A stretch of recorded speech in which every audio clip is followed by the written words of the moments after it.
Yo, what's going on, guys, and welcome back to the channel. You guys already know, today we got more tips for you guys. Today we're going to be talking about how to make it to late game in Arena. Before we get into that, I would just like to remind you guys, if you want to play duels with me, just join our Discord server, which will be linked down in the description below, as I'm going to be picking a few of you guys in the Discord server to play duel arenas with. Now for what everyone came for, how to make it to late game. The first tip I've got for you guys to make it to late game is obviously land uncontested. If you need help finding an uncontested drop spot, I recommend using lootlake.info and finding a spot that has at least 5 chests and water to get floppers in nearby. Some other things you can look for while trying to find a drop spot is how far is it from the bus route, where are upgrade stations near it, and how much mats you can farm in the area. Next tip I got for you guys is do not fight mid-game. When fighting mid-game, you always have a high chance of getting third-partied or being shut out, which leads up to missing out on crucial placement points which you will need to hit Champions Division.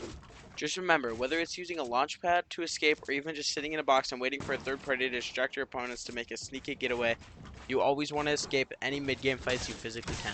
For 4th and 5th zone, you guys are going to have to make a decision. You guys have to decide if you want to rotate early and get in the zone fast, or if you want to gamble and see if a player nearby you has a launch pad that you and him can use to rotate into zone. 4th tip I got for you guys is a tip for rotating zones. Once the zones start moving, you always want to try to be in the way front side of zone, because people on the front side of zone will always try to pick off straggling players in the back side of zone. So you always want to make sure you're in front and not being picked off in the storm. Now the last but most important tip I've got for you guys is don't forget about your utility. Whether it's low launching during moving zones, making a flopper play for height, or even harpooning mats for an impact during endgame. You never want to forget about the utility you have with you and make it be wasted to another player. Now guys, the rest of this video is me taking 2nd place in a stacked Champions League arena game. But if you guys would like to learn more about how to get to, or how to play stacked endgames, guys, make sure you watch the rest of this video and comment #potatoes if you make it all the way through.